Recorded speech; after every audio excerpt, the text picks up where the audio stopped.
before I start to explain the kettle reboiler symbol or just the basics of a kettle reboiler, I'm gonna show you a little experiment to kind of explain things. You hear me say inventory or return to service. What I mean is putting the fluid or the process back in the pipes and the equipment, okay? So my question for y'all is, would you want to inventory the hot side of the exchanger, so either shell or tube, or the cold side, which would be either in the shell or tube side, first? Would you want to do the hot side or the cold side first? So this is my little experiment. Hold on, I got it backwards. Alright, so the one that's labeled H2O, it actually has water in it to show you that there's nothing different about these cups. It literally is just water. I'll pour it in the one that isn't labeled, and I'm gonna pour it back so we don't get confused, okay? And I'm gonna put these evenly over the flame, okay?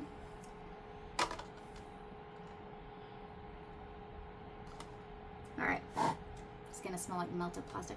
So I had to go get a container. All right, so this is the one with no H2O. And this is, I didn't do any tricks. I just had to pause it to go get a container.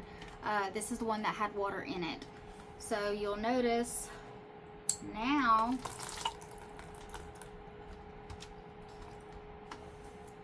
you see that? So you're gonna wanna do the cold side first. And why is that? Because you need something there to absorb the heat. Just like this one, the one with the water in it, it did not melt. It did not have a hole in it. So with something there to absorb the heat versus not something there, so what side do you think you'd want to inventory first? Your cold side. Okay. Now that I made a big mess. Okay, so we're going to go ahead and compare the two so that way I can point out some differences, okay? So this is shell and tube heat exchanger. It's specifically a U-tube. This is your kettle reboiler. So there are multiple, and this is also a shell and tube. You see the tubes and you see the shell, right? So there are multiple different types of shell and tube exchangers. All of them besides the kettle reboiler is going to be shaped like this. The shell is going to be shaped like this. The tubes are going to have different configurations, but your shell is going to be shaped like this. Also, so the reason the kettle reboiler is shaped differently is because the book likes to say it has room for vapor disengaging space, but what it really is, or what I like to say, is that it has room for the liquid to boil. So this part right here is for your vapor or space for the boiling to take place. Also, how many shell side inlets and outlets do we have on our other shell and tube type heat exchangers? You have 1 and 2, right? And then you have your tube side. But on your shell side, you only have 2 inlets, 1 inlet, 1 outlet. How many do y'all notice on the shell side of your kettle reboiler? I see 1, 2, 3. This is to have room for liquid to boil, right? We have to have a vapor outlet. So think gravity. When you boil water, and this isn't going to necessarily be for water, but when you boil water, steam goes up, liquid goes down, right? So which of these do you think would be your vapor outlet on your shell side? This one right here, okay? Now, the reason I showed y'all and explained you always want to inventory your cold side first because you need something there to absorb your heat or you will damage your tubes is because there's a purpose. Do you see this little clear plate right here? Your liquid level plate? So you notice the height of it? What's it taller than? Or almost directly the height of? Your tubes, right? So the purpose of this liquid level plate is to maintain the level at all times, the liquid level above your tubes so you can keep them fully submerged.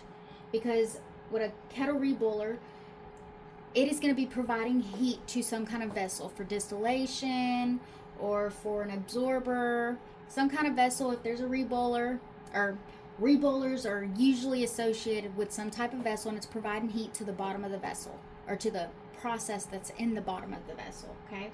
So your tubes are always going to be your heat side or your hot side.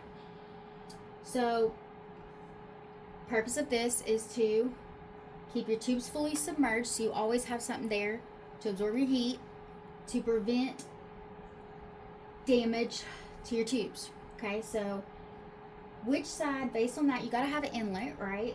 Which side, based on what we just talked about, would be your liquid inlet on your shell side? This one or this one? So if you say this one, let's think about it. Let's try to critically think about it. If you do this one, if you say this is your liquid inlet, your level would go up to here, right, before it'd get to that, and then it'd have to overflow, and then there's nothing stopping it. It's just going to free drain right here. Are you keeping your tubes submerged that way? Absolutely not. So if your liquid level comes in here, well, it's going to have to fill up, and anything that doesn't boil, that is has a higher boiling point, right? So you'll have a process that will boil and return to your column. Anything that doesn't boil has a heavier or higher boiling point, which is the temperature something boils. Well, it'll overflow and then come out. And in the process, you will always have the cold, something cold there, or the cold side there to absorb the heat from whatever's going in the tubes to prevent tube damage. So based on what we just learned with that, I'm going to go ahead and draw our kettle reboiler symbol and explain the flows.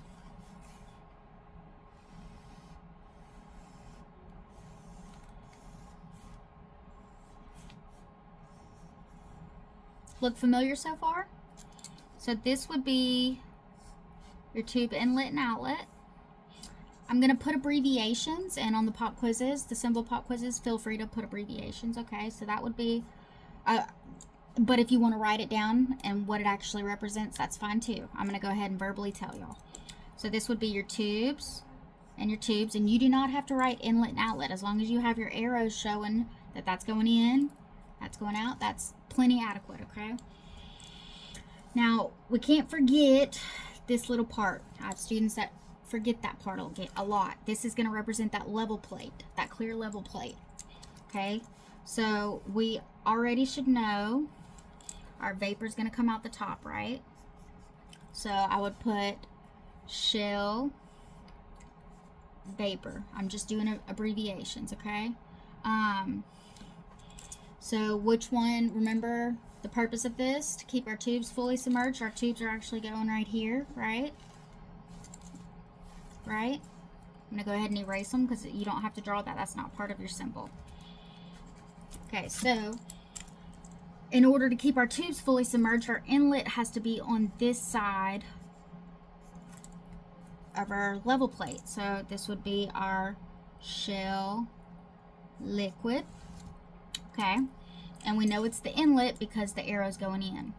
And then this would be our, remember, anything that doesn't boil that goes above this level right here, I'm going to erase that, that goes above the level of the level plate, right, is going to overflow and come out on the other side of the baffle. So we know it's the outlet because we got the arrow reflecting that, and we would call that our shell liquid outlet.